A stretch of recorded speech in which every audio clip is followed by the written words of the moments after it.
ಗದಗ ಜಿಲ್ಲೆಯ ಲಕ್ಕುಂಡಿ ಗ್ರಾಮಕ್ಕೆ ಸಚಿವ ಎಚ್.ಕೆ. ಪಾಟೀಲ್ ಭೇಟಿ ಕೊಟ್ಟಿದ್ದಾರೆ. ನಿಧಿ ಸಿಕ್ಕ ಸ್ಥಳವನ್ನ ಪರಿಶೀಲನೆ ಮಾಡಿದ್ದಾರೆ. ಈ ವೇಳೆ ಎಚ್.ಕೆ. ಪಾಟೀಲ್ಗೆ ಗ್ರಾಮಸ್ಥರು ಭರ್ಜರಿ ಸ್ವಾಗತವನ್ನ ಕೋರಿದ್ರು. ನಿಧಿ ಸಿಕ್ಕ ಜಾಗ ಪರಿಶೀಲನೆ ಮಾಡಿದ ಬಳಿಕ ಕಸ್ತೂರವ್ವ ರಿತ್ತಿ ಕುಟುಂಬದೊಂದಿಗೆ ಎಚ್.ಕೆ. ಪಾಟೀಲ್ ಚರ್ಚೆ ನಡೆಸಿದ್ರು. ಅಲ್ಲದೆ ಜಾಗ ಕೊಡ್ತೀವಿ, ಆಶ್ರಯ ಯೋಜನೆಯಲ್ಲಿ ಮನೆ ಕೊಡ್ತೀವಿ ಅಂತ ಎಚ್.ಕೆ. ಪಾಟೀಲ್ ಭರವಸೆಯನ್ನು ನೀಡಿದ್ದಾರೆ.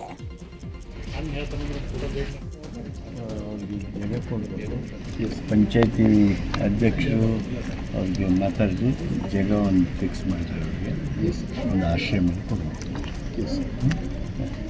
ಜನರಿಗೆ ಅದು ತಲುಪಲಿ, ಸರ್ಕಾರಕ್ಕೆ ಹೋಗಲಿ ಅಂತೇಳಿ ಇನ್ನು ದೊಡ್ಡ ಮನಸ್ಸು ಮಾಡಿದೆಯಲ್ಲ, ಅದು ನಮ್ಮ ನಿನಗೆ ಅಷ್ಟೇ ಅಲ್ಲ, ನಮ್ಮ ಗದಗ ತಾಲೂಕು ಗದಗ ಜಿಲ್ಲಾಕನ ಕೀರ್ತಿ ಹೆಚ್ಚಿಗೆ ಮಾಡಿದ್ರು. ನೀನು ಕಿವಿಯಾಗಿದ್ದು ಕೇಳಿ, ನಿನ್ನ ಮೊಮ್ಮಗಳಿಗೆ ಒಂದು ಜಾಗನೂ ಕೊಡ್ತೀನಿ, ಒಂದು ಮನೆಯೂ ಹಾಕಿಕೊಡ್ತೀನಿ. ನಮಗೆ ಚಿನ್ನವೂ ಬೇಡ, ಈ ಜಾಗವೂ ಬೇಡ, ನಮ್ಮ ಮಗನಿಗೆ ಶಿಕ್ಷಣ ಕೊಡಿಸಿ ನಮಗೆ ಮನೆ ಕಟ್ಟಿಸ್ಕೊಡಿ ಅಂತ ಕಸ್ತೂರವ್ವ ರಿತ್ತಿ ಕುಟುಂಬದಿಂದ ಸರ್ಕಾರಕ್ಕೆ ಬೇಡಿಕೆ ಇಡಲಾಗಿದೆ. ಈ ಕುರಿತು ನ್ಯೂಸ್ 18 ಜೊತೆ ಮಾತನಾಡಿರುವಂಥ ಅವರು, ನಿಧಿ ಸಿಕ್ಕ ಜಾಗದಲ್ಲಿ ಭಯವಾಗುತ್ತೆ, ನಮಗೆ ಬೇಡ, ಲಕ್ಷ್ಮೀ ದೇವಿ ದೇವಸ್ಥಾನ ಇದೆ, ಹಾಗಾಗಿ ಆ ಜಾಗ ಬೇಡ, ಸರ್ಕಾರವೇ ನಮ್ಮ ಮಗನಿಗೆ ನೆರಳು ಮಾಡಿಕೊಡ್ಬೇಕು ಅಂತ ಹೇಳಿದ್ದಾರೆ.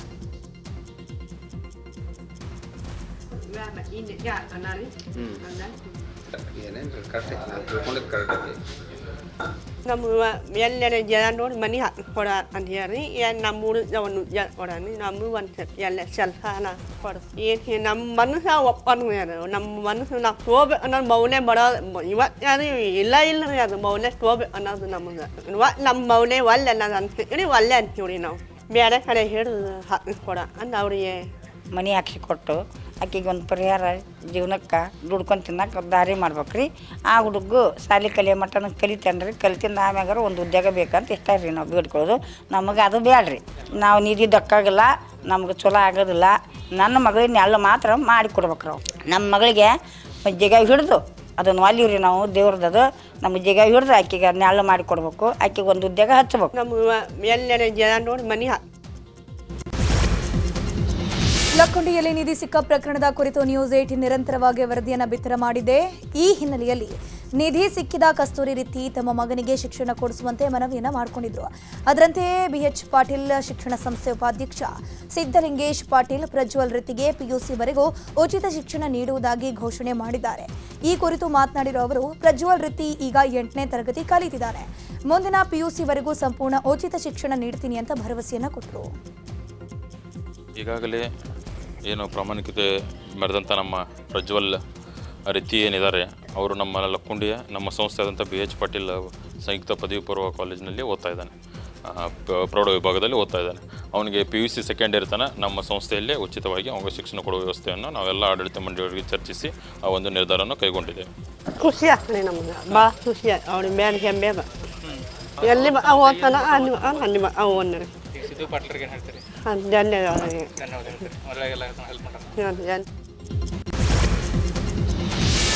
ಗದಗ ಜಿಲ್ಲೆಯ ಐತಿಹಾಸಿಕ ಲಕ್ಕುಂಡಿ ಗ್ರಾಮದಲ್ಲಿ ಮತ್ತೆ ಪುರಾತನ ವಸ್ತುಗಳು ಪತ್ತೆಯಾಗಿದೆ. ಬಸಪ್ಪ ಬಡಿಗೇರ ಎಂಬುವರಿಗೆ ಮುತ್ತು, ಹವಳ, ನೀಲಮಣಿ, ಸ್ಫಟಿಕ, ಬಿಳಿ ಹವಳ, ಕರಿಪುಕ್ಕ ಸೇರಿದಂತೆ ಹಲವು ವಸ್ತುಗಳು ಸಿಕ್ಕಿವೆ. ಬಸಪ್ಪ ಬಡಿಗೇರ ಅವರ ಹಲವು ವರ್ಷಗಳಿಂದ ಶೋಧ ಕಾರ್ಯ ಮಾಡ್ತಾ ಇದ್ದಾರೆ. ಈ ಹಿಂದೆ ಕೂಡ ಹಲವು ವಸ್ತುಗಳು ಸಿಕ್ಕಿದ್ವು, ಆಗಲೂ ಸರ್ಕಾರಕ್ಕೆ ಹಸ್ತಾಂತರ ಮಾಡಿದ್ರು. ಈ ಬಗ್ಗೆ ಮತ್ತೆ ಪುರಾತನ ವಸ್ತುಗಳು ಪತ್ತೆಯಾಗಿವೆ. ಹೌದು, ಈಗಾದರೂ ನಾನು ಲಕ್ಕುಂಡಿ ಪ್ರಾಧಿಕಾರದ ಬಗ್ಗೆ ನನಗೆ ತುಂಬ ಆಸಕ್ತಿ ಐತಿ, ನಾನು ಅವ್ರಿಗೆ ಮುಟ್ಟಿಸ್ತೀನಿ. ಹೌದು, ಏನೋ ಸಿಕ್ಕರು ನಾನು ನನ್ನ ಮನೆಗೆ ಇಟ್ಕೊಂಡು ಏನು ಮಾಡೋಕ್ಕೆ ಬರೋದಿಲ್ಲ ಅವನ್ನ. ಏನ್ರಿ ಅದೊಂದು ಲಕ್ಕುಂಡಿ ಒಳಗೆ ಅಜರಾಮರ ಹೆಸರು ಉಳಿತೈತಿ, ಇಂಥವ್ರ ಹೆಸರು ಹಾಕಿ ಇಡ್ತಾರೆ.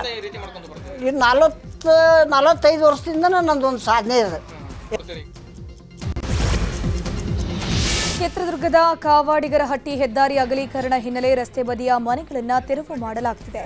ನಗರಸಭೆ ಅಧಿಕಾರಿಗಳು ಪೊಲೀಸರ ಸಕ್ಷಮದಲ್ಲಿ ಬೃಹತ್ ಜೆಸಿಬಿ ಬಳಸಿ ತೆರವು ಮಾಡಲಾಗುತ್ತಿದೆ. ಇನ್ನು ತೆರವು ಕಾರ್ಯಾಚರಣೆ ವೇಳೆ ಸ್ಥಳೀಯರು ಮತ್ತು ಕಮಿಷನರ್ ಮಧ್ಯೆ ವಾಗ್ವಾದ ನಡೆಯಿತು. ರಸ್ತೆ ಬದಿಯ 50 ಕುಟುಂಬಗಳ ಸ್ಥಳಾಂತರಕ್ಕೆ ನಗರಸಭೆ ನಿರ್ಧಾರ ಮಾಡಿತ್ತು. ನಿವೇಶನ ನಿಗದಿ ಮಾಡಿದ್ದೀರಿ, ಹಕ್ಕುಪತ್ರ ನೀಡೋಕೆ ಯಾಕೆ ತಡ ಮಾಡ್ತಿದ್ದೀರಿ ಅಂತ ಸ್ಥಳೀಯರು ಕಮಿಷನರ್ಗೆ ಪ್ರಶ್ನೆಯನ್ನ ಮಾಡಿದ್ರು. ನಮಗೆ ಮೊದಲು ನಿವೇಶನ ಕೊಡಿ, ನಂತರ ಮನೆ ಖಾಲಿ ಮಾಡ್ತೀವಿ ಅಂತ ನಿವಾಸಿಗಳು ಹೇಳ್ತಿದ್ದಾರೆ. ರಸ್ತೆ ತಡೆ ಮಾಡಿ ಜಿಲ್ಲಾಡಳಿತ ಸರ್ಕಾರದ ವಿರುದ್ಧ ಸ್ಥಳೀಯರು ಪ್ರತಿಭಟನೆ ಮಾಡಿದ್ದಾರೆ. ಇನ್ನು ಪ್ರತಿಭಟನಾಕಾರರು ಚಪ್ಪಲಿಯಲ್ಲಿ ಹೊಡ್ಕೊಂಡು ಸರ್ಕಾರದ ವಿರುದ್ಧ ಆಕ್ರೋಶ ವ್ಯಕ್ತಪಡಿಸಿದ್ದಾರೆ. ಟಿ ಶರ್ಟ್ ಮೇಲಿನ ಶಾಸಕ ಕೆಸಿ ವೀರೇಂದ್ರ ಪಪ್ಪಿ ಭಾವಚಿತ್ರಕ್ಕೆ ಚಪ್ಪಲಿಯಿಂದ ಹೊಡೆದು ಆಕ್ರೋಶ ವ್ಯಕ್ತಪಡಿಸಿದರು. ನಾವು ಕಾಂಗ್ರೆಸ್ ಸರ್ಕಾರಕ್ಕೆ ವೋಟ್ ಹಾಕಿ ತಪ್ಪು ಮಾಡಿದ್ವಿ ಅಂತ ಕಿಡಿಕಾರಿದ್ದಾರೆ. ಈಗ ಮನೆ ಖಾಲಿ ಮಾಡ್ರಿ ಅಂತ JCB ತಗೊಂಡು ಬಂದಿದ್ದಾರೆ. ನಾವು ಮನೆ ಖಾಲಿ ಮಾಡಲ್ಲ, ನಮಗೆ ಹಕ್ಕುಪತ್ರ ಕೊಡೋವರೆಗೂ ನಾವು ಎಲ್ಲಿ ಹೋಗಲ್ಲ. ಯಾಕಂದರೆ ನಮಗೆ ಇರೋಕೆ ಇದು ಬಿಟ್ಟರೆ ಜಾಗ ಎಲ್ಲಿ ಇಲ್ಲ. ನಾವು ಇದನ್ನ ಖಾಲಿ ಮಾಡಿದ್ವಿ ಅಂದರೆ ನಾವು ಬೀದಿ ಬರ್ತೀವಿ, ನಾವು ಬೀದಿಗೆ ಹೋಗೋ ಪರಿಸ್ಥಿತಿಯಾಗ ಇಲ್ಲ. ನಮಗೇನು ಜಾಗ ಕೊಡಬೇಕು, ಮನೆ ನಿರ್ಮಿಸ್ಕೊಂತೀವಿ ನಾವು. ಆಮೇಲೆ ನಮಗೆ ಸೈಟ್ ಕೊಡ್ತೀವಿ ಅಂತ ಹೇಳ್ತಿದ್ರೆ ನಾವು ಸುಮಾರು ಕಡೆ ಓಡಾಡಿದ್ದೀವಿ, ಎಲ್ಲಿ ಮಾಡಿಕೊಟ್ಟಿಲ್ಲ. ನಮಗೆ ಸೈಟ್ ಕೊಡೋ ತನಕ ನಾವು ಖಾಲಿ ಮಾಡಲ್ಲ. ರೋಡ್ಗಳಿಗೆ ಮನೆಗಳು ಹೋಗ್ತದವೆ, ಅವ್ರು ನೋಡಿದರೆ ಇವಾಗ ಖಾಲಿ ಮಾಡೋಂತ ಏಕ್ದಮ್ ಬಂದಿದ್ದಾರೆ. ನಾವೀಗ ಸಣ್ಣ ಮಕ್ಳು ಮರಿ ಕಟ್ಕೊಂಡು ನಾವು ಬೀದಾಗಿರೋಕ್ಕಾಗಲ್ಲ. ನಾವು ಸೈಟ್ ಕೊಡೋವರೆಗೂ ನಾವು ಮನೆ ಖಾಲಿ ಮಾಡಲ್ಲ. ಈಗ ಬೇಕಾದರೆ ಅವ್ರಿಗೆ ದುಡ್ಡು ಬೇಕಾದ್ರೆ ವಾಪಸ್ ಹಾಕ್ತೀವಿ ನಾವು. ಈಗ ಇವಾಗ 54 ಮನೆಗಳಂತ ಆಗಿದ್ದಾವೆ. ಇಲ್ಲ, ನೋಟಿಸ್ ಏನು ಕೊಟ್ಟಿಲ್ಲ ಸರ್, ಏಕ್ದಮ್ ಬಂದಿದ್ದಾರೆ. ಇವಾಗ 4 ಲಕ್ಷ 3 ಲಕ್ಷ ದುಡ್ಡು ಹಾಕಿದ್ದಾರೆ. ಈ ದುಡ್ಡು ಬೇಕಾದ್ರೆ ವಾಪಸ್ ಹಾಕ್ತೀವಿ ನಾವು. ಈಗ ಮನೆ ಖಾಲಿ ಮಾಡ್ರಿ. ಕುಗಿಲು ಕ್ರಾಸ್ ಬಳಿ ಅನಧಿಕೃತ ಮನೆಗಳ ತೆರವು ಮಾಡಿದಂಥ ಜಾಗಕ್ಕೆ ಬೇಲಿ ಹಾಕಲಿಕ್ಕೆ ಗ್ರೇಟರ್ ಬೆಂಗಳೂರು ಪ್ರಾಧಿಕಾರ ಮುಂದಾಗಿದೆ. 5 ಎಕರೆ ಜಮೀನಿಗೆ ಫೆನ್ಸಿಂಗ್ ಮಾಡುವಂತೆ ಪಾಲಿಕೆ ಅಧಿಕಾರಿಗಳಿಗೆ ಸೂಚನೆಯನ್ನು ಕೊಡಲಾಗಿದೆ. ಉತ್ತರ ನಗರ ಪಾಲಿಕೆ ಅಧಿಕಾರಿಗಳಿಗೆ GBA ಮುಖ್ಯ ಆಯುಕ್ತರು ಸೂಚನೆಯನ್ನು ಕೊಟ್ಟಿದ್ದಾರೆ. ಹೀಗಾಗಿ ತೆರವು ಮಾಡಿದರೂ ಕೂಡ ಜಾಗ ಬಿಟ್ಟು ಕದಲದ ಜನರನ್ನ ಖಾಲಿ ಮಾಡಿಸಿ ಬೇಲಿ ಹಾಕಲಿಕ್ಕೆ ಅಧಿಕಾರಿಗಳು ಮುಂದಾಗಿದ್ದಾರೆ. ಫೆರಿಫೆರಲ್ ರಿಂಗ್ ರಸ್ತೆಯ ಭೂ ಸಂತ್ರಸ್ತರು ಬೆಂಗಳೂರಿನ BDA ಕಚೇರಿ ಎದುರು ಪ್ರತಿಭಟನೆ ಮಾಡಿದ್ದಾರೆ. 20 ವರ್ಷಗಳ ಹಿಂದೆ ಫೆರಿಫೆರಲ್ ರಸ್ತೆ ನಿರ್ಮಾಣಕ್ಕೆ ರೈತರ ಜಮೀನನ್ನು ಭೂ ಸ್ವಾಧೀನ ಮಾಡಿಕೊಳ್ಳಲಾಗಿತ್ತು. ಆದರೆ ಇದುವರೆಗೂ ರೈತರಿಗೆ ಪರಿಹಾರ ಕೊಟ್ಟಿರಲಿಲ್ಲ. ಅಲ್ಲದೆ 20 ವರ್ಷಗಳ ಹಿಂದಿನ SR ದರದ ಪ್ರಕಾರ ಪರಿಹಾರ ನೀಡೋಕೆ ಸರ್ಕಾರ ನಿರ್ಧರಿಸಿದೆ. ಹೀಗಾಗಿ ಇದನ್ನು ಖಂಡಿಸಿ BDAಗೆ ಮುತ್ತಿಗೆ ಹಾಕೋಕೆ ಭೂ ಸಂತ್ರಸ್ತರು ಯತ್ನಿಸಿದ್ರು. 1 ಎಕರೆಗೆ 5 ಕೋಟಿ ಪರಿಹಾರ ನಿಗದಿ ಮಾಡಿದೆ. ಆದರೆ ಈಗಿನ ದರದಲ್ಲಿ ಎಕರೆಗೆ ಕನಿಷ್ಠ 20 ಕೋಟಿಗೂ ಅದು ಮೇಲಿದೆ. ಹೀಗಾಗಿ ಸರ್ಕಾರದ ವಿರುದ್ಧ ಭೂ ಸಂತ್ರಸ್ತರು ಸಿಡಿದೆದ್ದಿದ್ದು ಪ್ರತಿಭಟನೆ ಮಾಡಿದ್ದಾರೆ. ಇನ್ನು ಪ್ರತಿಭಟನಾಕಾರರನ್ನ ಪೊಲೀಸರು ವಶಕ್ಕೆ ಪಡ್ಕೊಂಡ್ರು. ಗಲಾಟೆ ಮಾಡಕ್ ಬಂದಿಲ್ಲ ಇಲ್ಲಿ. ಅಟ್ಲೀಸ್ಟ್ BDOದಲ್ಲಿ ಇವಾಗ ಏನು ತುಂಬಾ 40 ಕೋಟಿ ಮಾರ್ಕೆಟ್ ವ್ಯಾಲ್ಯೂ ಇದೆ. ನಾವು ಬೆಂಗಳೂರು BBMP ಲಿಮಿಟ್ಸ್ ಅಲ್ಲಿ ಇರೋದು. ನಮಗೆ 1 ಎಕರೆಗೆ 5 ಕೋಟಿ ಫಿಕ್ಸ್ ಮಾಡಿದ್ದಾರೆ. ನಮ್ದು ಇರೋದು ಮಾರ್ಕೆಟ್ ವ್ಯಾಲ್ಯೂ 40 ಕೋಟಿ ಇರುವಾಗ 5 ಕೋಟಿ ಫಿಕ್ಸ್ ಮಾಡಿದಾರಲ್ಲ, ಏನಕ್ಕೆ ಈ ತರ ಮಾಡಿದೀವಿ ಅಂತ ಕೇಳಕ್ಕೆ ಅಂತ ಬಂದಿದೀವಿ. ದೌರ್ಜನ್ಯದಿಂದ ನಮ್ಮನ್ನ ಬಸ್ ಹತ್ತಿದ್ದಾರೆ. ನೋಡೋಣ, ಮತ್ತೆ ಬಿಡಲ್ಲ. ತುಮಕೂರಲ್ಲಿ ಒಳಾಂಗಣ ಕ್ರೀಡಾಂಗಣಕ್ಕೆ ಪರಮೇಶ್ವರ್ ಹೆಸರು ಇಟ್ಟಿದ್ದಕ್ಕೆ ವಿರೋಧ ವ್ಯಕ್ತವಾಗಿತ್ತು. ವಿರೋಧ ನಡುವೆಯೂ ಕೂಡ ಇಂದು ಪರಮೇಶ್ವರ್ ಒಳಾಂಗಣ ಕ್ರೀಡಾಂಗಣವನ್ನು ಉದ್ಘಾಟನೆ ಮಾಡಿದ್ದಾರೆ. ಇನ್ನು ಇದೇ ವೇಳೆ ಕ್ರೀಡೆಯಲ್ಲಿ ಪರಂ ಮಾಡಿದಂಥ ಸಾಧನೆಗಳ ಪ್ರಮಾಣ ಪತ್ರಗಳನ್ನು ಅನಾವರಣ ಮಾಡಲಾಯಿತು. ಕಾರ್ಯಕ್ರಮದಲ್ಲಿ ರಾಜ್ಯ ಒಲಿಂಪಿಕ್ ಅಸೋಸಿಯೇಷನ್ ಅಧ್ಯಕ್ಷ ಗೋವಿಂದರಾಜು ಸೇರಿದಂತೆ ಹಲವರು ಉಪಸ್ಥಿತರಿದ್ದರು.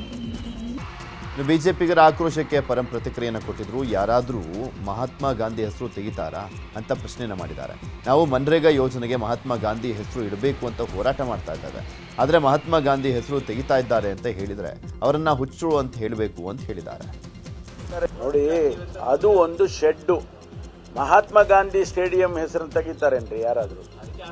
ನಾವು ಮಹಾತ್ಮ ಗಾಂಧಿ ಹೆಸರನ್ನು ಇಟ್ಟಿರಬೇಕು ಅಂತ ಹೇಳಿ ನಾವು ಹೋರಾಟ ಮಾಡ್ತಾ ಇದ್ದೀವಿ ಮನ್ರೇಗಾಗೆ. ಮಹಾತ್ಮ ಗಾಂಧಿ ಸ್ಟೇಡಿಯಂ ತೆಗಿತಾ ಇದ್ದಾರೆ ಅಂತ ಯಾರಾದರೂ ಹೇಳಿದರೆ ಅದು ಹುಚ್ಚರು ಹೇಳಬೇಕಷ್ಟೇ. ಅದು ಅಲ್ಲಿ ಒಂದು ಹೊರಗಡೆ ಒಂದು ಶೆಡ್ ಇದೆ, ಅದನ್ನು ಕಾಂಪ್ಲೆಕ್ಸ್ ಥರ ಮಾಡಿದ್ದಾರೆ, ಇಂಡೋರ್ ಕಾಂಪ್ಲೆಕ್ಸ್. ನಮ್ಮ ಅಲ್ಲಿನ ಸ್ಪೋರ್ಟ್ಸ್ ಮೆನ್ಗಳೆಲ್ಲ ಪತ್ರ ಕೊಟ್ಟಿದ್ದಾರೆ, ಎಲ್ಲ ರುಜು ಮಾಡಿ ಪರಮೇಶ್ವರ್ ಹೆಸರಿಡಬೇಕು. ನನಗೆ ಗೊತ್ತಿಲ್ಲ ಅದು. ಈಗ ಮೊನ್ನೆ ಹೇಳಿದಾಗ ಆಯ್ತಪ್ಪ ಅವ್ರನ್ನ ಕೇಳ್ಕೊಳ್ಳಿ, ನನಗೇನು ಅದಕ್ಕೆ ಸಂಬಂಧ ಇಲ್ಲ ಅಂತ ಹೇಳಿದೆ. ಆಮೇಲೆ ಟೆನ್ನಿಸ್ ಕೋರ್ಟ್ ಮಾಡಿಕೊಟ್ಟಿದ್ದೀರಿ, ಇವೆಲ್ಲ ಮಾಡಿದ್ದೀರಿ, ನಿಮ್ಮ ಹೆಸರು ಇಡ್ತೀವಿ ಅಂದರೆ ನಾವು ನಿಮಗೆ ಬಿಟ್ಟಿದ್ದಪ್ಪ ಅದು ಅಂತ ಹೇಳಿದೆ. ಅದಕ್ಕೆ ಅವರು ಪರಮೇಶ್ವರ್ ರಾಜಕೀಯ ಮಾಡೋಕ್ಕೆ ಹೋದರೆ ಮಹಾತ್ಮ ಗಾಂಧಿ ಸ್ಟೇಡಿಯಂ ಚೇಂಜ್ ಮಾಡೋಕ್ಕಾಗುತ್ತಾ? ಅದೆಲ್ಲ ತಪ್ಪು ಕಲ್ಪನೆ. ಅದೇನೋ ಒಂದು ಶೆಡ್ಡಿ ಅಲ್ಲ ರೀ, ನಾನು ಮಾಡಿರೋ ಕಾಂಟ್ರಿಬ್ಯೂಷನ್ಗೆ ಆ ಶೆಡ್ಗೆ ಒಂದು ಹೆಸರಿಡ್ತಾರೆ ಅಂದರೆ ಇವರಿಗೆ ಹೊಟ್ಟೆ ಉರಿ ಅಂದರೆ ನಾನೇನಪ್ಪ ಮಾಡೋದು? ಕಾಂಗ್ರೆಸ್ ನಾಯಕ ರಾಹುಲ್ ಗಾಂಧಿ ಇವತ್ತು ಮೈಸೂರಿಗೆ ಇನ್ನೇನು ಕೆಲವೇ ಕ್ಷಣಗಳಲ್ಲಿ ಭೇಟಿ ಕೊಡಲಿದ್ದಾರೆ. ಈ ಹಿನ್ನೆಲೆಯಲ್ಲಿ CM Siddaramaiah, DCM DK Shivakumar ಮೈಸೂರಿಗೆ ಆಗಮಿಸಲಿದ್ದು ಮಂಡಕ್ಕಳ್ಳಿ ವಿಮಾನ ನಿಲ್ದಾಣದಲ್ಲೇ ರಾಹುಲ್ ಗಾಂಧಿ ಅವರನ್ನ ಭೇಟಿಯಾಗಲಿದ್ದಾರೆ. ಭೇಟಿಯ ವೇಳೆ ಪವರ್ ಶೇರಿಂಗ್, ಸಂಪುಟ ಪುನರಚನೆ ಹಾಗೂ ಮನ್ರೇಗಾ ವಿರುದ್ಧದ ಹೋರಾಟದ ಬಗ್ಗೆ ಚರ್ಚೆ ನಡೆಸುವಂತಹ ಸಾಧ್ಯತೆ ಇದೆ. ಸಿಎಂ DCMನಿಂದ ರಾಹುಲ್ ಗಾಂಧಿ ಭೇಟಿ ವಿಚಾರವಾಗಿ ಮಾತನಾಡಿರುವಂಥ ಗೃಹ ಸಚಿವ ಪರಮೇಶ್ವರ್ ರಾಹುಲ್ ಗಾಂಧಿ ತಮಿಳುನಾಡಿಗೆ ಹೋಗ್ತಾ ಇದ್ದಾರೆ. ಹಾಗೆ ಸೌಜನ್ಯಯುತವಾಗಿ ಸಿಎಂ DCMನ ಮೈಸೂರಿನಲ್ಲಿ ಭೇಟಿ ಆಗ್ತಾ ಇದ್ದಾರೆ. ನಮ್ಮಲ್ಲಿ ಯಾವುದೇ ಗೊಂದಲಗಳು ಇಲ್ಲ, ನಾನು ಅವಶ್ಯಕತೆ ಇದ್ದರೆ ರಾಹುಲ್ ಗಾಂಧಿಯನ್ನು ಭೇಟಿ ಆಗ್ತೇನೆ ಅಂತ ಹೇಳಿದ್ದಾರೆ. ಇನ್ನು ಇದೇ ವಿಚಾರವಾಗಿ ಶಿವಲಿಂಗೇಗೌಡ, ಸಲೀಂ ಅಹಮದ್ ಹಾಗೂ ಕದಲೂರು ಉದಯ್ ಕೂಡ ಪ್ರತಿಕ್ರಿಯೆಯನ್ನು ಕೊಟ್ಟಿದ್ದಾರೆ. ಅಲ್ಲ, ಈಗ ಹೋಗ್ತಾರೆ, ಅಧ್ಯಕ್ಷರು ಹೋಗ್ತಾರೆ ಮತ್ತು CM ಹೋಗ್ತಾರೆ. ರಾಹುಲ್ ಗಾಂಧಿ ಅವರು ತಮಿಳ್ನಾಡುಗಳಲ್ಲೇನೋ ಹೋಗ್ತಾ ಇದ್ದಾರೆ ಅಂತ ಹೇಳಿ ಅವರು ಟ್ರಾನ್ಸಿಟಲ್ಲಿ ಇರ್ತಾರೆ ಮೈಸೂರಲ್ಲಿ, ಅಲ್ಲಿ ಭೇಟಿ ಮಾಡ್ತಾರೆ.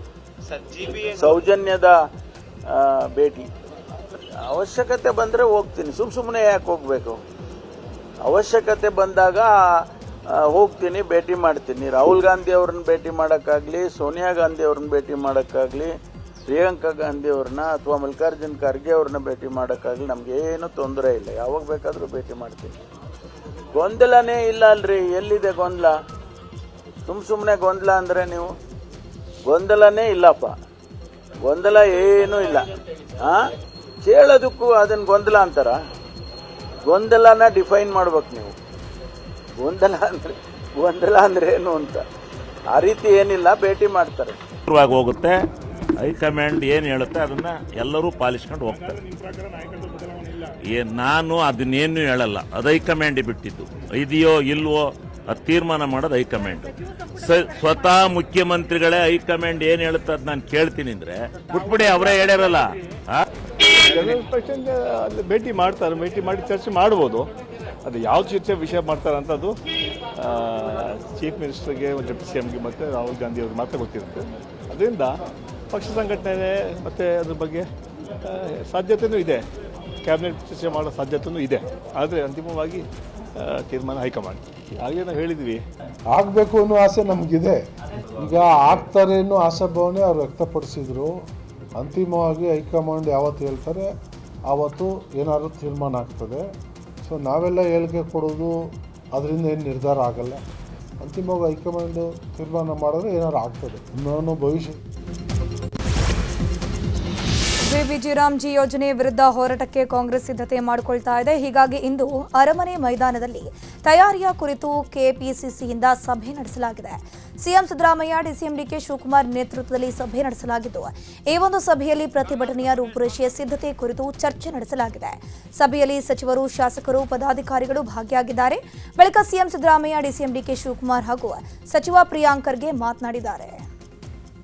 ಮನ್ರೇಗವನ್ನ ರದ್ದು ಮಾಡಿ VG ರಾಮ್ಜಿ ಅಂತಕ್ಕಂಥ ಹೊಸ ಕಾಯ್ದೆಯನ್ನು ಮಾಡಿದ್ದಾರೆ. ಅವ್ರಿಗೆ ಮಹಾತ್ಮ ಗಾಂಧಿಯವರ ಹೆಸರಿರ್ತಕ್ಕಂಥದ್ದು ಅಲರ್ಜಿ. ಮನ್ರೇಗಾ ಕಾಯ್ದೆ ಪುನಃಸ್ಥಾಪನೆ ಆಗಬೇಕು, ವಾಪಸ್ ಬರಬೇಕು. ಮತ್ತೆ VBG ರಾಮ್ಜಿ ಕಾಯ್ದೆ ರದ್ದಾಗಬೇಕು. ಅಲ್ಲಿವರೆಗೂ ನಮ್ಮ ಹೋರಾಟವನ್ನು ಮುಂದುವರಿಸ್ತಕ್ಕಂಥ ಕೆಲಸವನ್ನು ಮಾಡಬೇಕು. ಸರ್ಕಾರದಲ್ಲಿ ನಮ್ಮೆಲ್ಲರೂ ಕೂಡ ಕೊಟ್ಟಿದ್ರು. ಇದರಿಂದ ಏನು ಅನುಕೂಲ ಆಗ್ತಿತ್ತು ಅಂದ್ರೆ 6,000 ಕೋಟಿ ರೂಪಾಯಿ ವೆಚ್ಚದ ಕೆಲಸಗಳನ್ನ ಪಂಚಾಯಿತಿ ಮಟ್ಟದಲ್ಲಿ, ಗ್ರಾಮ ಮಟ್ಟದಲ್ಲಿ ಇವತ್ತು ಕೆಲಸ ನಡೀತಾ ಇತ್ತು. ಇವತ್ತು 60-40% ಅಂತ ಮಾಡಿದ್ದಾರೆ. ದೆಹಲಿಯಿಂದ ತೀರ್ಮಾನ ಮಾಡ್ತಾರಂತೆ ಯಾವ ರೀತಿ ಮಾಡಬೇಕು ಅಂತೇಳಿ. ಸೊ ಇದಕ್ಕೆ ಮುಂದಕ್ಕೆ ಬಿಜೆಪಿ ರಾಜ್ಯದ ಸರ್ಕಾರಗಳಲ್ಲೂ ಕೂಡ ಯಾವ ಕಾರಣಕ್ಕೂ ಇದನ್ನ ಅನುಷ್ಠಾನ ತರಲಿಕ್ಕೆ ಸಾಧ್ಯ ಇಲ್ಲ. ಇದಕ್ಕಿಂತ ದೊಡ್ಡ ಯೋಜನೆ ಇವತ್ತು ಇರಲಿಲ್ಲ. ಇವತ್ತು ಇದನ್ನ ಮುಗಿಸಿದ್ದಾರೆ. ಮೋದಿ ಸರ್ಕಾರ ಬಂದ ಮೇಲೆ 100 ದಿನ ಕೆಲಸ ಕೊಟ್ಟಿದ್ದು ಬರೀ 2% ಜನಕ್ಕೆ. ಕಾರಣ ಯಾಕಪ್ಪ ಅಂದ್ರೆ ಕಳೆದ 10 ವರ್ಷದಿಂದ ಅವರು ಮನ್ರೇಗಾ ಬಜೆಟ್ ಕಡಿತ ಮಾಡಿಕೊಂಡೇ ಬಂದಿದ್ದಾರೆ. ಒಂದೇ ವರ್ಷದಲ್ಲಿ 60,000 ಕೋಟಿ ರೂಪಾಯಿಯನ್ನ ಕಡಿತ ಮಾಡಿದ್ರು ಬಜೆಟ್ ಅನ್ನ. GBA ಚುನಾವಣೆ ವಿಚಾರವಾಗಿ ಮಾತನಾಡಿರುವಂಥ DCM DK ಶಿವಕುಮಾರ್, ಸುಪ್ರೀಂ ಆದೇಶದ ಪ್ರಕಾರ ಚುನಾವಣೆ ಮಾಡ್ತೇವೆ. ಚುನಾವಣೆ ಮಾಡೋದು ನಮ್ಮ ಕರ್ತವ್ಯ. ಕಾರ್ಯಕರ್ತರಿಗೆ ಅಧಿಕಾರ ಕೊಡಬೇಕು, ಹೊಸ ನಾಯಕರನ್ನ ತರಬೇಕು, 5 ಪಾಲಿಕೆಯನ್ನ ಗೆಲ್ತೇವೆ. ನಾವು ಮಾಡಿದ ಕೆಲಸ ನಮ್ಮನ್ನ ಗೆಲ್ಲಿಸುವ ವಿಶ್ವಾಸವಿದೆ. BJP JDSನವರು ಏನು ಬೇಕಾದರೂ ಮಾಡಿಕೊಳ್ಳಿ, ನಾವು ಗೆಲ್ಲುವ ವಿಶ್ವಾಸವಿದೆ ಅಂತ ಹೇಳಿದ್ದಾರೆ. ಇನ್ನು ಇದೇ ವಿಚಾರವಾಗಿ ಸಚಿವ ರಾಮಲಿಂಗಾರೆಡ್ಡಿ, KJ ಜಾರ್ಜ್ ಕೂಡ ಪ್ರತಿಕ್ರಿಯೆ ಕೊಟ್ಟಿದ್ದಾರೆ. ಏನು ಚಾಲೆಂಜ್ ಇದೆ? ನನ್ನ ಡ್ಯೂಟಿ ಎಲೆಕ್ಷನ್ ಮಾಡೋದು ನನ್ನ ಡ್ಯೂಟಿ. ಕಾರ್ಯಕರ್ತರಿಗೆ ಅಧಿಕಾರ ಕೊಡೋದು, ಹೊಸ ನಾಯಕರುಗಳನ್ನ ತಯಾರು ಮಾಡ್ತಾ ಇದ್ದೀವಿ. ಇದು ನಮ್ಮ ಡ್ಯೂಟಿ. ಚುನಾವಣೆಯಲ್ಲಿ ಎಲ್ಲರಿಗೂ ನಮಗೆ ಕಾನ್ಫಿಡೆನ್ಸ್ ಇದೆ. ನಾವು ಮಾಡಿರುವಂಥ ಕೆಲಸಕ್ಕೆ, ನಾವು ಕೊಟ್ಟಿರುವಂಥ ಗ್ಯಾರಂಟಿಗೆ, ಬೆಂಗಳೂರನ್ನ ಬದಲಾವಣೆ ಮಾಡ್ತಾ ಇದ್ದೀವಿ. ಇದೆಲ್ಲ ಕೂಡ ನನಗೆ ಗ್ಯಾರಂಟಿ ಇದೆ. ಜನ ನನಗೆ ವಿಶ್ವಾಸ ಕೊಡ್ತಾರೆ. ನಾವು 5 ಕಾರ್ಪೊರೇಷನ್ ಗೆಲ್ತೀವಿ. ಜನ ಯೋಚನೆ ಮಾಡಿ ಮತ ಹಾಕಿದ್ರೆ 5 ನಾವೇ ಗೆಲ್ತೇವೆ. 100ಕ್ಕೆ 75 ಭಾಗ ಜನ ನಮಗೆ ಹಾಕಬೇಕಾಗುತ್ತೆ. ಯಾಕೆಂದರೆ ಬೆಂಗಳೂರು ನಗರಕ್ಕೆ ಕಾಂಗ್ರೆಸ್ನ ಕೊಡುಗೆ 100ಕ್ಕೆ 99 ಭಾಗ. ಉಳಿದಿರ್ತಕ್ಕಂಥ BJP ಪಕ್ಷ 1% ಇಲ್ಲ. ಹಿಂದೆ BJP ಅವರು 2 ಅವಧಿಗೆ ಅಧಿಕಾರದಲ್ಲಿದ್ದರು. ಯಾವುದನ್ನ ಒಂದೇ ಒಂದು ಅವರು ಬಿಟ್ಟೋಗಿರೋ ತೋರಿಸಿ ಒಳ್ಳೆ ಕೆಲಸ ಯಾವುದನ್ನ ಅವ್ರೇನು ಮಾಡಿದ್ರು ಅಂದರೆ 14 ಕಡೆಗಳನ್ನು ಅಡ ಇಟ್ಬಿಟ್ಟೋಗಿದ್ರು BJP ಅವಧಿನಲ್ಲಿ BBMPನಲ್ಲಿ. EBA ಚುನಾವಣೆಗೆ ನಮ್ಮ ಕಾಂಗ್ರೆಸ್ ಪಕ್ಷ ಈಗಾಗಲೇ ಎಲ್ಲ ರೆಡಿ ಮಾಡಿಕೊಂಡಿದ್ದೀವಿ. ಈಗಾಗಲೇ ನಾವು 5 ಕಾರ್ಪೊರೇಷನ್ ಮಾಡಿದ್ದೀವಿ, ಡಿಲಿಮಿಟೇಷನ್ ಮಾಡಿದ್ದೀವಿ. ಈಗಾಗಲೇ ವಾರ್ಡ್ ವೈಸು ರಿಸರ್ವೇಷನ್ ಸಮೇತ ನಾವು ಡಿಕ್ಲೇರ್ ಮಾಡಿ ಅಬ್ಜೆಕ್ಷನ್ಸ್ ಕಾಲ್ಫಾರ್ಮ್ ಮಾಡಿದ್ದೀವಿ. ಏನು ಸುಪ್ರೀಂ ಕೋರ್ಟಲ್ಲಿ ಏನು ಹೇಳಿದ್ದಾರೆ ಅವರು ನಮ್ಮ ಅಡ್ವೊಕೇಟ್ ಸಮೇತ ಅದನ್ನು ಒಪ್ಕೊಂಡಿದ್ದಾರೆ. ಸುಪ್ರೀಂ ಕೋರ್ಟ್ ಆದೇಶ ಪ್ರಕಾರ ನಾವು ಚುನಾವಣೆ ನಡೆಸ್ತೀವಿ. ನಾವು ಸ್ಪರ್ಧೆ ಮಾಡದೆ 5ಕ್ಕೆ 5 ಗೆಲ್ಲಲಿಕ್ಕೆ. ಸಿದ್ದರಾಮಯ್ಯ ಈಸ್ ಬೆಸ್ಟ್ ಸಿಎಂ ಅನ್ನೋ ಕುಮಾರಸ್ವಾಮಿ ಹೇಳಿಕೆಗೆ ಕಾಂಗ್ರೆಸ್ ಕೌಂಟರ್ ಅನ್ನು ಕೊಟ್ಟಿದೆ. ಸಚಿವ KJ ಜಾರ್ಜ್ ಮಾತನಾಡಿ, ಕುಮಾರಸ್ವಾಮಿ ಹೇಳಿದಕ್ಕೆಲ್ಲ ನಾವು ಮಾತನಾಡೋಕ್ಕಾಗಲ್ಲ. ಅವರು ಲೀಸ್ ಬೆಸ್ಟ್ ಸಿಎಂ ಆಗಿದ್ರು, 5 ವರ್ಷಕ್ಕೆ ಅಂತ ಸಿಎಂ ಆಗಿ 1 ವರ್ಷಕ್ಕೆ ಹೋದ್ರು. ಬಿಜೆಪಿಯಲ್ಲಿ ಎಲ್ಲ ಸಿಎಂಗೆ ಇದೇ ಅನುಭವ ಆಗಿದೆ, ಆದರೆ ನಮ್ಮ ಪಕ್ಷದಲ್ಲಿ ಆಗೇ ಆಗಲ್ಲ ಅಂತ ಹೇಳಿದ್ರು. ಇನ್ನು ಇದೇ ವಿಚಾರವಾಗಿ ಶಾಸಕ ಶಿವಲಿಂಗೇಗೌಡ ಕೂಡ ಪ್ರತಿಕ್ರಿಯಿಸಿದ್ದಾರೆ. ಬಳ್ಳಾರಿಯಿಂದ ಬಿಜೆಪಿ ನಾಯಕರ ಪಾದಯಾತ್ರೆ ವಿಚಾರವಾಗಿ ಬಿಜೆಪಿ ಹೈಕಮಾಂಡ್ಗೆ ರಾಜ್ಯಾಧ್ಯಕ್ಷ ವಿಜೇಂದ್ರ ಪತ್ರವನ್ನು ಬರೆದಿದ್ದಾರೆ. ಪಾದಯಾತ್ರೆಗೆ ಅನುಮತಿ ನೀಡುವಂತೆ ಬಿಜೆಪಿ ರಾಷ್ಟ್ರೀಯ ಅಧ್ಯಕ್ಷ JP ನಡ್ಡಾಗೆ ಪತ್ರವನ್ನು ಬರೆದಿದ್ದಾರೆ. ಇದೇ ಜನವರಿ 17ರಿಂದ ಪಾದಯಾತ್ರೆ ಪ್ರಾರಂಭಕ್ಕೆ ರೆಡ್ಡಿ ರಾಮುಲು ಮುಂದಾಗಿದ್ದಾರೆ. ಅಲ್ಲದೆ ಪಾದಯಾತ್ರೆಯ ರೂಟ್ ಮ್ಯಾಪ್ ಸಿದ್ಧಪಡಿಸಿ ರಾಜ್ಯಾಧ್ಯಕ್ಷರಿಗೆ ಸಲ್ಲಿಕೆ ಮಾಡಿದ್ದು, ರೂಟ್ ಮ್ಯಾಪ್ ಆಧರಿಸಿ ಪಾದಯಾತ್ರೆ ಅನುಮತಿಗಾಗಿ ವಿಜೇಂದ್ರ ಪತ್ರವನ್ನು ಬರೆದಿದ್ದಾರೆ. ಇನ್ನು ಪತ್ರ ಬರೆದ ವಿಚಾರವಾಗಿ ಮಾತನಾಡಿರುವಂಥ BY ವಿಜೇಂದ್ರ, ಬಳ್ಳಾರಿಯಲ್ಲಿ ಆತಂಕದ ವಾತಾವರಣ ಇರೋದು ಸತ್ಯ. ಹೀಗಾಗಿ ಸ್ಥಳೀಯ ನಾಯಕರ ಅಪೇಕ್ಷೆಯಂತೆ ಪಾದಯಾತ್ರೆ ಮಾಡಲಿಕ್ಕೆ ನಿರ್ಧಾರವನ್ನು ಮಾಡಿದ್ದೇವೆ. ಈ ಬಗ್ಗೆ ವರಿಷ್ಠರ ಗಮನಕ್ಕೂ ಕೂಡ ತಂದಿದ್ದೇವೆ. ಬರುವ ದಿನಗಳಲ್ಲಿ ಇದರ ಬಗ್ಗೆ ತೀರ್ಮಾನ ಮಾಡ್ತೇವೆ ಅಂತ ಹೇಳಿದ್ದಾರೆ ವಿಜೇಂದ್ರ. ಅಖಿಲ ಭಾರತ ವೀರಶೈವ ಮಹಾಸಭಾ ರಾಷ್ಟ್ರೀಯ ಅಧ್ಯಕ್ಷರ ಆಯ್ಕೆ ವಿಚಾರವಾಗಿ ದಾವಣಗೆರೆಯಲ್ಲಿ ಮಾತನಾಡಿದ ಶಾಸಕ ಶಿವಗಂಗಾ ಬಸವರಾಜ್, ಯಡಿಯೂರಪ್ಪನವರಿಗೆ ರಾಷ್ಟ್ರೀಯ ಅಧ್ಯಕ್ಷ ಸ್ಥಾನ ಕೊಟ್ಟರೆ ನಾವು ಗೌರವಿಸ್ತೀವಿ. ಆದರೆ ಯಡಿಯೂರಪ್ಪನವರಿಗೆ ತುಂಬಾ ವಯಸ್ಸಾಗಿದೆ, ಹೀಗಾಗಿ ಗಟ್ಟಿಯಾಗಿ ಓಡಾಡಿ ಸಂಘಟನೆ ಮಾಡೋರನ್ನ ಮಾಡಿದರೆ ಒಳ್ಳೆಯದಾಗತ್ತೆ ಅಂತಂದ್ರು. ಇನ್ನು ಇದೇ ವಿಚಾರವಾಗಿ ಶಾಸಕ BP ಹರೀಶ್ ರೇಣುಕಾಚಾರ್ಯ ಕೂಡ ರಿಯಾಕ್ಷನ್ ಕೊಟ್ಟಿದ್ದಾರೆ. ಹುಬ್ಬಳ್ಳಿಯಲ್ಲಿ ಮಹಿಳೆ ವಿವಸ್ತ್ರ ಪ್ರಕರಣದ ಸಂಬಂಧ CIDಯಿಂದ ತನಿಖೆ ಮುಂದುವರೆದಿದೆ. ಹುಬ್ಬಳ್ಳಿಯ ಕಿಮ್ಸ್ ಆಸ್ಪತ್ರೆಗೆ CID ತಂಡ ಭೇಟಿಯನ್ನು ಕೊಟ್ಟಿದ್ದು, ಕಾಂಗ್ರೆಸ್ ಪಾಲಿಕೆ ಸದಸ್ಯೆ ಸುವರ್ಣ ಕಲ್ಲಕುಂಟ್ಲ ಅವರನ್ನ CID DYSP ಪದ್ಮಶ್ರೀ ವಿಚಾರಣೆಯನ್ನು ಮಾಡಿದ್ದಾರೆ. ಇನ್ನು ಬಳ್ಳಾರಿ ಬ್ಯಾನರ್ ಗಲಾಟೆಯ ಸಂಬಂಧ CID SP ಡಾಕ್ಟರ್ ಹರ್ಷ ಪ್ರಿಯಂವದ ನೇತೃತ್ವದಲ್ಲಿ ತನಿಖೆ ಚುರುಕುಗೊಳಿಸಲಾಗಿದೆ. ಗಲಭೆ ಸ್ಥಳಕ್ಕೆ CID ನೇತೃತ್ವದಲ್ಲಿ ತನಿಖಾ ತಂಡ ಭೇಟಿಯನ್ನು ಕೊಟ್ಟು ಪರಿಶೀಲನೆ ಮಾಡಿದ್ದು, ಬಳಿಕ ಬ್ರೂಸ್ಪೇಟೆ CPI ಮಹಂತೇಶ್ರಿಂದ ಘಟನೆ ಕುರಿತು ಮಾಹಿತಿಯನ್ನು ಪಡೆದುಕೊಳ್ಳಲಾಗಿದೆ. ಜೈಲಲ್ಲಿರುವ ಪವಿತ್ರ ಗೌಡಗೆ ವಾರದಲ್ಲಿ 1 ದಿನ ಮನೆ ಊಟ ನೀಡುವಂತೆ ಕೋರ್ಟ್ ಆದೇಶ ಕೊಟ್ಟಿತ್ತು. ಆದರೆ ಕೋರ್ಟ್ ಆದೇಶ ಇದ್ರೂ ಕೂಡ ಪವಿತ್ರಾಗೆ ನಿನ್ನೆ ಮನೆ ಊಟ ಸಿಕ್ಕಿಲ್ಲ. ನಿನ್ನೆಯೇ ಪವಿತ್ರ ಗೌಡಗೆ ಮನೆ ಊಟ ನೀಡೋಕೆ ಕುಟುಂಬಸ್ಥರು ಆಗಮಿಸಿದ್ರು. ಆದರೆ ಪವಿತ್ರಾಗೆ ಮನೆ ಊಟ ನೀಡೋಕೆ ಜೈಲಾಧಿಕಾರಿಗಳು ಅವಕಾಶವನ್ನ ಕೊಟ್ಟಿಲ್ಲ. ಮಧ್ಯಾಹ್ನದಿಂದ ರಾತ್ರಿ 7 ಗಂಟೆಯವರೆಗೂ ಕಾಯ್ದು ಪವಿತ್ರ ಗೌಡ ಕುಟುಂಬಸ್ಥರು ವಾಪಸ್ ಆಗಿದ್ದಾರೆ. ಜೈಲಾಧಿಕಾರಿಗಳ ನಡೆಗೆ ಕುಟುಂಬಸ್ಥರು ಆಕ್ರೋಶ ವ್ಯಕ್ತಪಡಿಸಿದ್ದಾರೆ. ಬೀದಿನಾಯಿ ಮರಿಯನ್ನ ಕಾಂಪೌಂಡ್ಗೆ ಎಳೆದು ಬಳಿಕ ಕುತ್ತಿಗೆ ಹಿಸುಕಿ ಕೊಲೆ ಮಾಡಿರುವಂತಹ ಘಟನೆ ಬೆಂಗಳೂರಿನ JP ನಗರದ 7ನೇ ಹಂತದಲ್ಲಿ ನಡೆದಿದೆ. ಆರೋಪಿ ನೇಪಾಳಿ ಕಿರಣ್ ನಾಯಿಮರಿಯನ್ನ ಕಾಂಪೌಂಡ್ ಗೋಡೆಗೆ ಎಸೆದು ಬಳಿಕ ಅದು ಮತ್ತೆ ಬದುಕಿರುವುದನ್ನು ನೋಡಿ ನಂತರ ಕತ್ತು ಹಿಸುಕಿ ಕೊಲೆ ಮಾಡಿದ್ದಾನೆ. ಸದ್ಯ ಆತನ ವಿರುದ್ಧ ಪುಟ್ಟೇನಹಳ್ಳಿಯಲ್ಲಿ FIR ದಾಖಲಾಗಿದ್ದು, ಆತನ ವಿಕೃತಿ CCTVಯಲ್ಲಿ ಸೆರೆಯಾಗಿದೆ. ದೇವನಹಳ್ಳಿ ದೊಡ್ಡಬಳ್ಳಾಪುರ ಭಾಗದಲ್ಲಿ ವೇಲಿಂಗ್ ಪುಂಡರ ಹಾವಳಿ ಜಾಸ್ತಿ ಆಗ್ತಾನೆ ಇದೆ. ಬೈಕ್ ನಂಬರ್ ಪ್ಲೇಟ್ ಕಳಚಿ ರಸ್ತೆಗೆ ಇಳಿಯುವ ಪುಂಡರು ಗುಂಪು ಗುಂಪಾಗಿ ರಾಷ್ಟ್ರೀಯ ಹೆದ್ದಾರಿಯಲ್ಲಿ ವೇಲಿಂಗ್ ಅನ್ನು ಮಾಡ್ತಾ ಇದ್ದಾರೆ. ನಾಗದೇನಹಳ್ಳಿ ಗ್ರಾಮದಲ್ಲಿ ಹಾದು ಹೋಗುವಂತಹ ಹೆದ್ದಾರಿಯಲ್ಲಿ ಪುಂಡಾಟ ಜೋರಾಗಿದೆ. ಈ ಭಾಗದಲ್ಲಿ ಕಾಲೇಜು ಹೆಚ್ಚಿರೋದ್ರಿಂದ ಪೋಸ್ ಕೊಡೋಕೆ ಪುಂಡರು ಪೋಸ್ ಅನ್ನು ಕೊಟ್ಟು ವೀಲಿಂಗ್ ಮಾಡ್ತಾ ಇದ್ದಾರೆ. 11 ಮಂದಿಯ ಗುಂಪು ವೇಲಿಂಗ್ ಮಾಡಿರೋ ದೃಶ್ಯ ಸೆರೆಯಾಗಿದೆ. ಘಟನೆಯ ಸಂಬಂಧ ದೊಡ್ಡಬಳ್ಳಾಪುರ ಗ್ರಾಮಾಂತರ ಠಾಣೆಯಲ್ಲಿ ಪ್ರಕರಣ ದಾಖಲಾಗಿದೆ.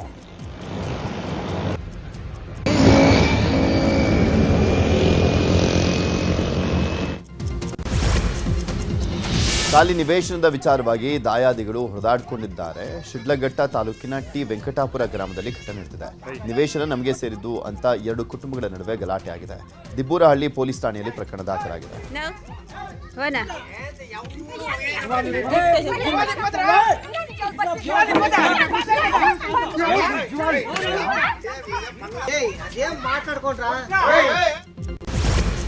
ಬಳ್ಳಾರಿ ನಗರದಲ್ಲಿ ಕೋಟಿ ವಂಚನೆ ಮಾಡಲಾಗಿದೆ. ಸುಮಾರು 600 ಜನರಿಗೆ ಕೋಟಿ ವಂಚನೆ ಮಾಡಲಾಗಿದೆ. ಬಳ್ಳಾರಿ ನಗರದ ರಾಮನಗರದಲ್ಲಿರುವಂತಹ ವೆಂಕಟೇಶ್ ಅನ್ನೋರು ಕಳೆದ 2 ವರ್ಷಗಳಿಂದ ಚೀಟಿ ಸಂಗ್ರಹ ಮಾಡ್ತಾ ಇದ್ರಂತೆ. ವೆಂಕಟೇಶ್ನ ನಂಬಿ 600ಕ್ಕೂ ಅಧಿಕ ಜನರು 1 ಲಕ್ಷದಿಂದ 50 ಲಕ್ಷದವರೆಗೆ ಚೀಟಿ ಹಣ ಕೊಟ್ಟಿದ್ದಾರೆ. ಆದರೆ ಈಗ ಇದ್ದಕ್ಕಿದ್ದಂತೆ ವೆಂಕಟೇಶ್ ಎಸ್ಕೇಪ್ ಆಗಿದ್ದು, ನಮಗೆ ನ್ಯಾಯ ಕೊಡಿಸಿ, ನಮ್ಮ ಹಣ ನಮಗೆ ವಾಪಸ್ ಕೊಡಿಸಿ ಅಂತ ಸಂತ್ರಸ್ತರು ಕಣ್ಣೀರು ಹಾಕಿದ್ದಾರೆ. ಎಸ್ಪಿ ಕಚೇರಿಗೆ ಆಗಮಿಸಿ ನೂರಾರು ಜನರು ಮನವಿಯನ್ನು ಮಾಡಿಕೊಂಡಿದ್ದಾರೆ. ಧಾರವಾಡದಲ್ಲಿ ನಿನ್ನೆ ಮಕ್ಕಳನ್ನ ಅಪಹರಣ ಮಾಡಿರುವ ಪ್ರಕರಣ ನಡೆದಿತ್ತು. ಕೊನೆಗೂ ಸಂಜೆ ವೇಳೆಗೆ ಮಕ್ಕಳು ಜೋಯ್ಡಾ ಬಳಿ ಸಿಕ್ಕಿದ್ರು. ಇನ್ನು ಹುಬ್ಬಳ್ಳಿ ಧಾರವಾಡ ಪೊಲೀಸ್ ಆಯುಕ್ತ ಶಶಿಕುಮಾರ್ ಮಕ್ಕಳ ಪೋಷಕರನ್ನ ಭೇಟಿ ಮಾಡಿ ಅವರಿಗೆ ಧೈರ್ಯ ತುಂಬಿದ್ದಾರೆ. ಜೋಯ್ಡಾ ಹತ್ರ ಇರುವಂಥ ಪೊಟೋಲಿ ಕ್ರಾಸ್ ಅಂತ ಅಲ್ಲಿ ಒಂದು 2 ವೀಲರ್ ಆಕ್ಸಿಡೆಂಟ್ ಆಗಿದೆ. ಅದರಲ್ಲಿ ಒಬ್ಬ ವ್ಯಕ್ತಿಗೆ ಸ್ವಲ್ಪ ಇಂಜುರೀಸ್ ಆಗಿದೆ ಮತ್ತು 2 ಮಕ್ಕಳಿದ್ದಾರೆ, ಅವ್ರಿಗೂ ಕೂಡ ಸಣ್ಣ ಪುಟ್ಟ ಇಂಜುರೀಸ್ ಆಗಿದೆ. ಅವ್ರನ್ನ ಜೋಯ್ಡಾ ಸಿವಿಲ್ ಹಾಸ್ಪಿಟ್ಲಿಗೆ ಸೇರಿಸಿದ್ದಾರೆ ಅಂತಂದು. ನಂತರ ನಾವು ಫೋಟೋಸ್ ಅದೆಲ್ಲ ತರಿಸ್ಕೊಂಡಂಥ ಸಂದರ್ಭದಲ್ಲಿ ನಮ್ಮಲ್ಲಿ ನಾಪತ್ತೆಯಾಗಿದ್ದಂಥ 2 ಮಕ್ಕಳೇ ಆ ಮಕ್ಕಳು ಅನ್ನೋಂಥದ್ದು ತಿಳಿದು ಬರುತ್ತೆ. ನಂತರದಲ್ಲಿ ಆ ವ್ಯಕ್ತಿಯನ್ನು ಕೂಡ ನಾವು ವಶಕ್ಕೆ ತೊಗೊಂಡು ವಿಚಾರಣೆ ಮಾಡಿದ್ದೀವಿ ಮತ್ತು ಅವನಿಗೇನೋ ಫ್ರ್ಯಾಕ್ಚರು ಬೇರೆ ಇಂಜುರೀಸ್ ಇರೋದ್ರಿಂದ ಸದ್ಯ ಕಿಮ್ಸಲ್ಲಿ ಅಡ್ಮಿಟೆಡ್ ಇದ್ದಾನೆ. ಆ ಮಕ್ಕಳಿಗೆ ಏನು ಆಕ್ಸಿಡೆಂಟಿಂದ ಆಪರೇಷನಲ್ ಇಂಜುರೀಸ್ ಆಗಿದೆ, ಅದು ಬಿಟ್ಟು ಬೇರೆ ಯಾವುದೇ ರೀತಿ ಇಂಜುರೀಸ್ ಆಗಲಿ ಅಸಾಲ್ಟ್ಸ್ ಆಗಲಿ ಆಗಿಲ್ಲ ಅನ್ನುವಂಥದ್ದು ತಿಳಿದು ಬರುತ್ತೆ. ಕೊಪ್ಪಳದ ಹಿರೇಹಳ್ಳ ಬ್ರಿಡ್ಜ್ ಕಮ್ ಬ್ಯಾರೇಜ್ನ ಕ್ರಸ್ಟ್ ಗೇಟ್ ಕಳ್ಳತನ ಮಾಡಲಾಗಿತ್ತು. 2023ರ ಅಕ್ಟೋಬರ್ನಲ್ಲಿ 20 ಕ್ರಸ್ಟ್ ಗೇಟ್ ಕಳ್ಳತನ ಆಗಿತ್ತು. ಆದರೆ ಕಳ್ಳರನ್ನ ಬಂಧಿಸಿ ಅವರಿಂದ ಗೇಟ್ಗಳನ್ನು ವಶಕ್ಕೆ ಪಡೆದು 2 ವರ್ಷ ಆದರೂ ಕೂಡ ಬ್ಯಾರೇಜ್ಗೆ ಗೇಟ್ ಅಳವಡಿಸಿರಲಿಲ್ಲ. ಕ್ರಸ್ಟ್ ಗೇಟ್ಗಳು ಇಲ್ಲದೆ ನೀರು ಪೋಲಾಗ್ತಾ ಇದೆ. ಬ್ರಿಡ್ಜ್ ಕಮ್ ಬ್ಯಾರೇಜ್ನಲ್ಲಿ ನೀರಿಲ್ಲದೆ ಅಂತರ್ಜಲ ಕುಸಿತವಾಗಿದೆ. ದನಕರುಗಳಿಗೆ ಕುಡಿಯುವಂಥ ನೀರು ಇಲ್ಲದೆ ಪರದಾಡುವಂತಾಗಿದೆ. ಅಧಿಕಾರಿಗಳು ನಿರ್ಲಕ್ಷ್ಯ ವಹಿಸುವುದನ್ನು ಬಿಟ್ಟು ಕೂಡಲೇ ಗೇಟ್ ಅಳವಡಿಸಬೇಕು ಅಂತ ಸ್ಥಳೀಯರು ಆಗ್ರಹಿಸಿದ್ದಾರೆ. ಅಂತರ್ಜಲ ಅಭಿವೃದ್ಧಿ ಆಗಲಿ ಅನ್ನೋ ಉದ್ದೇಶಕ್ಕೋಸ್ಕರ ನಿರ್ಮಾಣವಾದಂಥ ಕಾಮಗಾರಿ ಇಲ್ಲಿವರೆಗೂ ಕೂಡ ಯಾವುದೇ ರೀತಿಯಾದಂಥ ರೈತರಿಗೆ ಅನುಕೂಲ ಆಗ್ತಾ ಇಲ್ಲ. ಯಾಕೆಂದರೆ ಈಗ 2022-23ನೇ ಸಾಲಿನಲ್ಲಿ ಇದು ಕೂಡ ಒಂದು ಕ್ರಸ್ಟ್ ಗೇಟಿಗೆ ಕುಂದಿರ್ತಕ್ಕಂಥ ಒಂದು ಅಳವಡಿಕೆ ಗೇಟನ್ನು ಕೂಡ ಕಳುವು ಮಾಡಿದಂಥ ಸಂದರ್ಭದಾಗ ಅಂದಿನಿಂದ ಇಂದಿನವರೆಗೂ ಕೂಡ ಅನೇಕ ಬಾರಿ ನಾವು ಅಧಿಕಾರಿಗಳಿಗೆ ಮಾಹಿತಿ ಕೊಟ್ಟಿದ್ದೀವಿ, ಹಾಗೆ ಕೆಲವು ರಾಜಕಾರಣಿಗಳು ಕೂಡ ನಾವು ಮಾಹಿತಿ ಕೊಟ್ಟಿದ್ದೀವಿ. ಯಾವುದೇ ಥರನಾದ ಕಾಮಗಾರಿ ಪೂರ್ಣಗೊಳ್ಳಿಲ್ಲ. ಅದರಿಂದ ಏನಾಗೈತೆ ಅಂದ್ರೆ ರೈತರು ತುಂಬ ಅನಾನುಕೂಲ ಆಗೈತಿ. ಸುಮಾರು 500-600 ಬೋರುಗಳು ರೀಚಾರ್ಜ್ ಆಗದೇ ಇರೋದರಿಂದ ರೈತರ ಕಷ್ಟ ಇನ್ನೂ ಯಾವುದೇ ಸರ್ಕಾರ ಬಂದರೂ ಕೂಡ ನಿಗಿಸ್ಲಿಕ್ಕೆ ಆಗ್ತಾ ಇಲ್ಲ. ಸಾರ್ವಜನಿಕರು ಇಲಾಖೆಗೆ ಹೋಗಿ ಸಾಕಷ್ಟು ಸಾರಿ ಮನವಿ ಮಾಡ್ಕೊಂಡಿವಿ. ಸ್ಥಳೀಯ ಶಾಸಕರಿಗೆ ಆಯಿತು ಸಾಕಷ್ಟು ಸಾರಿ ಗಮನಕ್ಕೆ ತಂದೈತಿ. ಆದರೂ ಕೂಡ ಇಲ್ಲಿವರೆಗೂ ಕೂಡ ಇಲ್ಲಿ ರೈತರ ಬಗ್ಗೆ ಯಾವ ಅಧಿಕಾರಿಗಳು ಕೂಡ ಬೇಜವಾಬ್ದಾರಿಯಿಂದ ವರ್ತನೆ ಮಾಡಕತ್ತಾರೆ. ಹಾಗಾಗಿ ನಮ್ಮ ಭಾರತೀಯ ಸೇನಾಪಡೆ ಮುಖ್ಯಸ್ಥ ಜನರಲ್ ಉಪೇಂದ್ರ ದ್ವಿವೇದಿ ಇಂದು ಸುದ್ದಿಗೋಷ್ಠಿ ನಡೆಸಿದರು. ಇದೇ ವೇಳೆ ಮಾತನಾಡಿದ ಅವರು, ಆಪರೇಷನ್ ಸಿಂಧೂರ್ ಇನ್ನೂ ಸಕ್ರಿಯವಾಗಿದೆ. ಗಡಿಯಲ್ಲಿ ಕೆಲವು ಟೆರರ್ ಕ್ಯಾಂಪ್ ಜೀವಂತವಾಗಿದೆ, ಆದರೂ ಕೂಡ ಈಗ ಉಗ್ರರ ಉಪಟಳ ಕಡಿಮೆಯಾಗಿದೆ. ಇನ್ನು 1963ರ ಪಾಕ್ ಚೀನಾ ನಡುವೆ ನಡೆದಂತಹ ಶಾಕ್ಸ್ಗಾಮ್ ಒಪ್ಪಂದವೇ ಅಕ್ರಮ ಅಂತ ಅವರು ಹೇಳಿದ್ದಾರೆ. ಇತ್ತೀಚೆಗಷ್ಟೇ ಚೀನಾ ಶಾಕ್ಸ್ಗಾಮ್ ವಿಚಾರವಾಗಿ ತಗಾದೆ ತೆಗೆದಿತ್ತು. ಈ ವೇಳೆ ಭಾರತದ ವಿದೇಶಾಂಗ ವ್ಯವಹಾರಗಳ ವಕ್ತಾರ ರಣಧೀರ್ ಜೈಸ್ವಾಲ್ ದಿಟ್ಟ ಉತ್ತರ ಕೊಟ್ಟಿದ್ರು. ಈ ಮಧ್ಯೆ ಜನರಲ್ ಉಪೇಂದ್ರ ದ್ವಿವೇದಿ ಹೇಳಿರೋ ಹೇಳಿಕೆ ಈಗ ಚರ್ಚೆಗೆ ಗ್ರಾಸವಾಗಿದೆ. ಇರಾನ್ ಖಮೇನಿ ಆಡಳಿತದಲ್ಲಿ ಬೆಲೆ ಏರಿಕೆ ಅರಾಜಕತೆ ವಿರೋಧಿಸಿ ನಿರಂತರವಾಗಿ ಪ್ರತಿಭಟನೆ ಮಾಡಲಾಗ್ತಾ ಇದೆ. ಈಗ ಇದೇ ಪ್ರತಿಭಟನೆ ಹಿಂಸಾರೂಪಕ್ಕೆ ತಿರುಗಿದ್ದು ಈವರೆಗೂ 600ಕ್ಕೂ ಹೆಚ್ಚು ಮಂದಿ ಮೃತಪಟ್ಟಿದ್ದಾರೆ. ಇಂಡೋನೇಷ್ಯಾದಲ್ಲಿ ನಿರಂತರವಾಗಿ ಮಳೆಯಾಗ್ತಿದ್ದು ಪ್ರವಾಹ ಸೃಷ್ಟಿಯಾಗಿದೆ. ಪಾಂಡೆಗ್ಲಾಂಗ್ ರೆಜೆನ್ಸಿ ಧಾರಾಕಾರ ಮಳೆಯಿಂದಾಗಿ ನಗರದ ರಸ್ತೆಗಳು ನದಿಯಂತೆ ಹರಿತಾ ಇದ್ದು ಜನಜೀವನ ಸಂಪೂರ್ಣವಾಗಿ ಅಸ್ತವ್ಯಸ್ತಗೊಂಡಿದೆ. ನಟ ಯಶ್ ಬರ್ತ್ಡೇಗೆ ರಸ್ತೆಗೆ ಬ್ಯಾನರ್ ಹಾಕಿದ್ದಕ್ಕೆ ಎಫ್ಐಆರ್ ದಾಖಲು ಮಾಡಲಾಗಿದೆ. ಗಾಲ್ಫ್ ಕ್ಲಬ್ ಮುಂದೆ ಇರುವಂತಹ ಯಶ್ ನಿವಾಸದ ಮುಂದೆ ಸಾಕಷ್ಟು ಫ್ಲೆಕ್ಸ್ ಮತ್ತು ಬ್ಯಾನರ್ ಹಾಕಲಾಗಿತ್ತು.